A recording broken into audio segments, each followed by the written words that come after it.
কিছু ধর্মকর্ম করেন সারাক্ষণ ফেসবুকে। কি দেলোয়ার হোসেন সাঈদী শুধুমাত্র একজন জামাত নেতা না, একজন দেশ বরেণ্য আলেম ছিলেন। ওনার লাশটাকে পর্যন্ত তো আপনারা রাখতে পারলেন না। এত বড় বড় কথা বলেন কেন, আমাদের মুখ খোলাবেন না। কেউ কেউ বলে ওই বালির ট্রাক ছিল, আপনারা কি করেছেন? কারা বলে চেনেন না? আমরা সবাই তাদেরকে চিনি। হ্যাঁ, তাদের কাজ এখন একটাই, সারাদিন বিএনপির বিরুদ্ধে লেখা। আরে কি রে ভাই, আপনাদের কেউ কেউ তো আমাদের সাথে জেলও খেটেছে। এত বিএনপির বিরুদ্ধে লেগেছেন কেন? সারাক্ষণ এই নানা রকম ফেক আইডি নিয়ে তাদের কাজ হচ্ছে বিএনপি কোনো কিছু পাইলে বিএনপির বিরুদ্ধে লেখা। তাদের কাজ একটাই, তাদের কানে কে যেন ঢুকিয়ে দিয়েছে বিএনপি কে বিরুদ্ধে গুলো লিখলে জামাত ক্ষমতায় চলে যাবে। আপনাদেরও তো একজন নেতা মারা গিয়েছিলেন। দেলোয়ার হোসেন সাঈদী শুধুমাত্র একজন জামাত নেতা না, একজন দেশ বরেণ্য আলেম ছিলেন। ওনার লাশটাকে পর্যন্ত তো আপনারা রাখতে পারলেন না। এত বড় বড় কথা বলেন কেন, আমাদের মুখ খোলাবেন না। বললে মুখ খুললে কিন্তু অনেক কথাই আমাদের বলতে হবে। কিছু ধর্মকর্ম করেন সারাক্ষণ ফেসবুকে। কি কিছু ধর্মকর্ম করেন সারাক্ষণ ফেসবুকে মুখে এই লিখি অসীম নাম দিয়েছে আহলে ফেসবুক। আর একটি মানে সংগঠন, এই যে কালকে মনে হয় তাদের একটা পার্টি হয়েছে, মন থেকে চাই তরুণ ছেলেরা একটা মনে শখ দেখেছে একটা রাজনীতি করার, করুক, কিন্তু কথাবার্তা গুলো তো একটু ভালোভাবে বলতে হবে।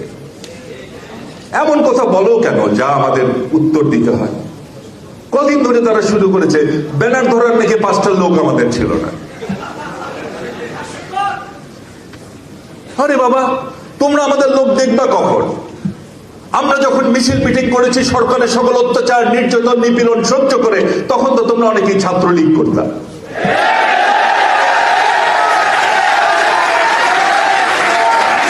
আর কি বলে 5 জন মানুষ নাকি আমাদের হতো না। আরে ভাই, তোমরা তো ছাত্রলীগ করতাম নাকি জীবনের ভয়ে।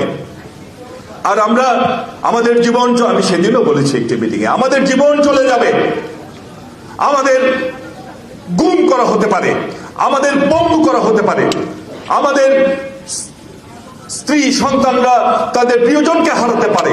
এই কথা জানবার পরেও, আমাদের জীবন চলে যাবে জানবার পরেও আমরা শেখ হাসিনার সেই গুন্ডা বাহিনীর সেই অস্ত্রের সামনে গান পয়েন্টে বুক পেতে দিয়েছি। আমরা লড়াই করেছি, আমরা তো আওয়ামী লীগ করি নাই, আমরা হাসিনাকে মোকাবেলা করেছি। একদিন ডিবি রিমাইন্ডে, একদিন নেওয়ার পরে আপনারা তোমরা কেউ কেউ কর্মসূচি প্রত্যাহার করেন।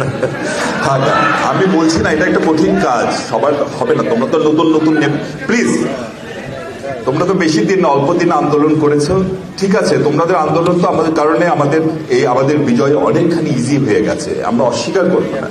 কিন্তু যে তোমরা যেমন তোমাদের বোঝানোর জন্য বলছি, তোমরা যেমন একদিন ডিবি রিমাইন্ডে নিয়ে তোমরা তোমাদের কর্মসূচি প্রত্যাহার করেছো, আমাদের মাসের পর মাস বছরের পর বছর এইভাবে ডিবিতে নিয়ে যে রিমাইন্ডে নিয়ে আমাদের উপর এমন কোন অত্যাচার নাই যা করা হয় নাই।